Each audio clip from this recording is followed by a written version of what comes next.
Mais um corte do Bopismo. Ajude esse canal a bater 100 mil inscritos em 2025. Eu conto com você. Deixa o like, se inscreve, não custa rigorosamente nada. Falou? Valeu! Eu tive um debate super legal com o Barcinski, em que a gente concorda um pouco, a gente tem uma visão super similar, mas eu tive um debate acalorado com o Bruno Formiga, grande Bruno Formiga, em que a gente discordou muito, assim. E eu queria saber a sua opinião. O futebol era mais legal no passado ou isso é puro saudosismo? Será mais legal? O jogo era mais... a gente tinha... Era mais... A gente se conectava mais com o futebol antigamente do que hoje em dia ou isso é nostalgia? Eu acho que é nostalgia. Eu acho que a gente se conectava de uma forma diferente no passado e talvez por haver menos opções na nossa vida de lazer, de entretenimento, o futebol tinha uma relevância maior na coleção ou no cardápio de possibilidades de diversão. Hoje, como você vive num mundo onde você fica em casa, você tem 485 canais de streaming, você tem 5 plataformas de entretenimento, de séries, de filmes e tal. Você tem ali à sua disposição, cara, 1.500 coisas para você se entreter num domingo, né? Você vai escolher. Entre essas 1.500, você tem que escolher um jogo de futebol. Então, assim, eu creio que hoje o futebol tenha menos relevância enquanto entretenimento no cardápio de coisas que as pessoas gostariam de fazer. Em 1975, 1985, você num domingo à tarde, você tinha os canais de televisão abertos, você tinha lá a Globo, a SBT, a Record, a Bandeirantes, a TV Brasil, a TVE na época, e você tinha um jogo de futebol para ouvir no radinho ou ir no estádio. Era isso que você tinha nos anos 80 e nos anos 70. Hoje você tem qualquer um dos 20 jogos que estão disponíveis, mas você tem outras 5.000 coisas para assistir na televisão, ou para brincar no computador, ou para jogar de videogame, ou sei lá. Tem N coisas para se fazer. Então acho que a concorrência aumentou. A concorrência do futebol hoje aumentou. É mais difícil você conquistar o público, é mais difícil você fidelizar um público. Agora, era melhor no passado? Não sei, eu acho que é mais saboroso para quem é velho como eu, para quem viveu os anos 70, os anos 80, é mais saboroso você lembrar dos grandes momentos do passado, mas de novo, eu não sou um saudosista triste nesse aspecto, não. Eu vou para um estádio de futebol, para o Maracanã, ou para os muitos estádios que eu já frequentei no Brasil, trabalhando, ou fora do Brasil, em Copas do Mundo, e acho tudo espetacular. Eu não acho que nada daquilo ali seja pior do que o velho Maracanã. O velho Maracanã tem o seu sabor, né? Nosso amigo Mauro César é um cara que gosta muito de cultuar isso e não tem problema. Eu entendo ele. Eu me conecto com o Mauro quando ele faz esse tipo de postagem e fala do velho Maracanã, da geral do Maracanã. Acho tudo lindo, tudo saboroso, tudo... É muito gostoso lembrar disso tudo. Mas não era melhor do que é hoje. Tinha coisas melhores antigamente, pontuais, dá para citar quais são, e tem coisas melhores hoje. Ponto. E dá para conviver as duas coisas ao mesmo tempo, dá para as duas coisas serem verdade sem uma anular a outra. Então, dizer, era melhor antes? Não. É melhor hoje? Também não. Também não. Hoje é hoje, naquela época era aquela época. São duas épocas diferentes. O debate muito no Formiga foi falando sobre a seleção brasileira. Que eu tenho uma visão que a seleção brasileira, não sei se você concorda, a seleção brasileira não é um clube normal, não é um time normal. Tem um elemento da conexão, da identificação com os jogadores. Eu sempre falo assim, se é pra tomar um cacete do Equador, vamos tomar com o Gerson jogando junto com o André, quando o André tava aqui. Com o André, com jogadores com um pouco aqui... Já fechei com você, já sei onde você vai chegar. Eu vi o Formiga falando esse dia sobre isso aí. Já tô fechado com você, mas pode continuar. Então, que eu acho que assim, se é pra perder, que a gente perca com o mínimo de identificação, porque eu lembro quando eu tava crescendo, o grande barato era ver, cara, o Marcelinho Carioca vai jogar com o Alex, cara, o Palmeiras e Corinthians juntos, unidos contra a Argentina, contra quem fosse. E hoje em dia a gente perde com os caras, e eu falei, Brasil tomou de 4 da Argentina, eu tenho certeza que 95% das pessoas não sabiam quem era o Wanderson, lateral direito. Tenho certeza que a brasileira média não sabiam sabia quem era. E eu acho que isso é um componente que muda o resultado final. E aí é uma explicação empírica, subjetiva, intangível, mas eu realmente acho que tem um pouco ali. E aí eu queria ouvir se você concorda. Bom, agora a gente chegou onde tinha que chegar. Então tá bom. Se a pergunta é para levar para isso aí, então eu vou mudar o que eu tinha falado. O futebol, antigamente, nesse aspecto, era melhor do que agora. Nesse aspecto. Eu acho assim, incompreensível que os treinadores de futebol da seleção brasileira, ou a própria direção da CBF, ou quem quer que seja, ou mesmo os jornalistas, né? E claro, eu aceito todas as opiniões, ouço todos os argumentos, como ouvi esse argumento que o Formiga trouxe outro dia, como ouvi já outras opiniões parecidas com a dele ou parecidas com a minha, todas são válidas. Mas eu acho incompreensível que as pessoas não entendam que é necessário ter uma seleção brasileira mais local. Mais local. Ah, mas os melhores jogadores brasileiros estão lá fora. Estão mesmo? São tão melhores assim? Tudo bem, eles estão lá fora? Estão. Mas ok, mas o jogador que está lá fora, ele é tão melhor do que o jogador que está se destacando no São Paulo, no Corinthians, ou no Flamengo, ou no Palmeiras nesse momento, ou no Fluminense, ou no Grêmio? É tão melhor? Ah, é muito melhor. Não, não é tão melhor. O André, que está na seleção brasileira, ele estava meses atrás no Fluminense. Perfeito. E não era chamado com essa frequência. Aí o cara vai para lá, pronto, virou figurinha, carimbada, vai estar em todas as convocações. E outros, eu não vou ficar citando um por um aqui, mas o jogador sai do Brasil, às vezes ele nunca foi convocado, ou na primeira convocação ele é vendido na semana seguinte, e aí ele passa a ser um jogador chamado em todas as chamadas. Então, assim, eu concordo plenamente com você. Ah, vamos fazer uma seleção brasileira só do Brasil? Não, não é sobre isso. Mas você não precisa chamar 25 jogadores e ter 23 lá de fora. Não precisa, tenho certeza absoluta. Você pode chamar 15 lá de fora, ou 12, e ter 10 aqui no Brasil, ter 13 no Brasil, ter 8 no Brasil. Você ter 2, você ter 3, você está desconectando o torcedor da seleção. Ah, mas os que estão lá, eles, via de regra, são melhores ou um pouco melhores, pelo menos. Mas o que você está perdendo em relação à desconexão não compensa. O cara que é um pouquinho melhor. Tem um pouquinho melhor, tem um cara lá fora que é, de repente, um pouquinho melhor, do mesmo nível que o daqui, chama o daqui. Ponto. Acabou. Tem um cara lá que, pô, ninguém nem sabe quem é, que é um cara bom. Ah, mas ele se destacou agora no Chelsea, ele se destacou no Vila Real, não sei o quê.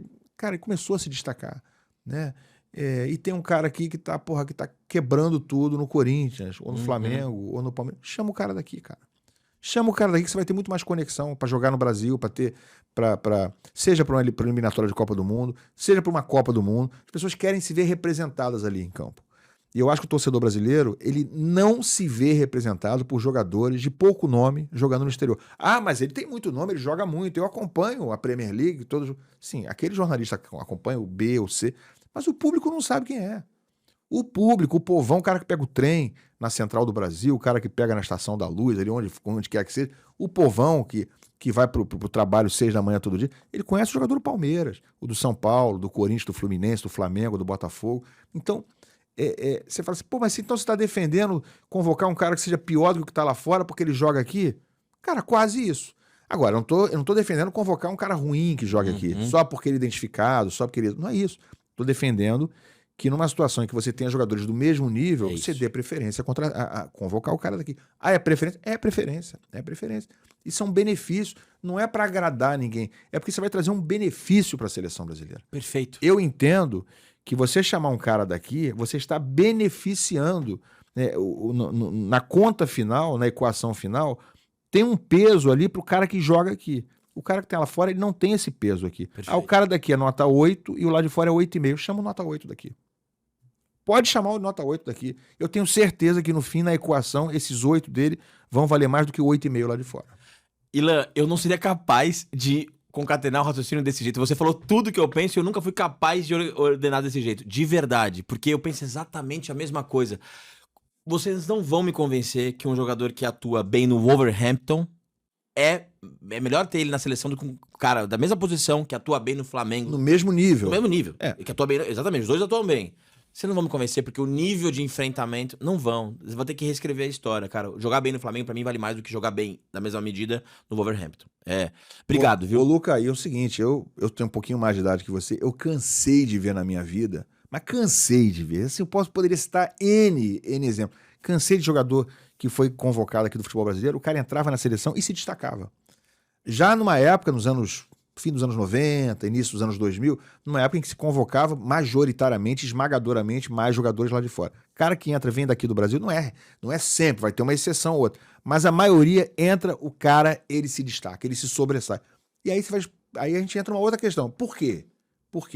Eu acho que ele tá mais motivado. Eu acho que o cara que joga aqui e vai jogar na seleção, o cara que eu te falei, que é nota 8, ele na seleção, ele vai conseguir ser o nota 8. Ele vai conseguir ser o nota 8,5. O cara que é 8,5 lá fora, ele na seleção vai chegar nota 6. É isso aí. Porque ele não tá tão motivado. A seleção brasileira, para ele, não tem tanta importância. Não os objetivos de vida dele já foram alcançados, monetários, profissionais. Ele acha a seleção brasileira menor do que jogar lá no Real Madrid, onde ele joga. Quase um inconveniente. É quase um inconveniente. Então, eu acho que isso aí pesa, entendeu? E eu acho meio infantil que não se perceba isso. Eu também acho, e a partir desse gancho, você acha que essa é a pior seleção brasileira que você viu em termos de bola jogada e nomes? Cara, eu acho que sim, sabe? Eu acho que sim. Eu acho que sim. Tive também essa discussão recente lá com o Pedrosa, lá no Placar. Eu acho que a safra é ruim, é indiscutivelmente ruim. Ah, mas o cara ele tem 83 assistências no Wolverhampton, na Premier League, na Bundesliga e não sei o que, uma numerária do cacete, né? Aí chega na hora, então bota pra jogar os caras. Os caras não jogam porra nenhuma, né? Então nós temos um amontoado de jogadores hoje cheio de números maravilhosos, estatísticas espetaculares, camisas maravilhosas, salários. O cara trabalha com o melhor técnico do mundo, com elencos estelares, tá bom. Aí chega na seleção brasileira, cara, é um time que se você botar o Flamengo, Flamengo nos bons dias, o Palmeiras num bom dia pra jogar, vai ter jogo. E provavelmente o Flamengo vai ganhar, o Palmeiras vai ganhar. Então, às vezes você tá vendo aquele jogo, você fala assim, vem cá, o Palmeiras não ganha desse time aí, dessa seleção, o Flamengo não ganha desse time. Então, assim, é um exercício que a gente faz de questionamento, acho que muita gente deve fazer isso assistindo aquele jogo, e você fala, bom, mas são jogadores ótimos, entre aspas, nas suas ligas, eles têm números maravilhosos, estatísticas maravilhosas. Sim, cara, mas na prática eles não funcionam na seleção brasileira. Isso quer dizer alguma coisa? Claro que quer.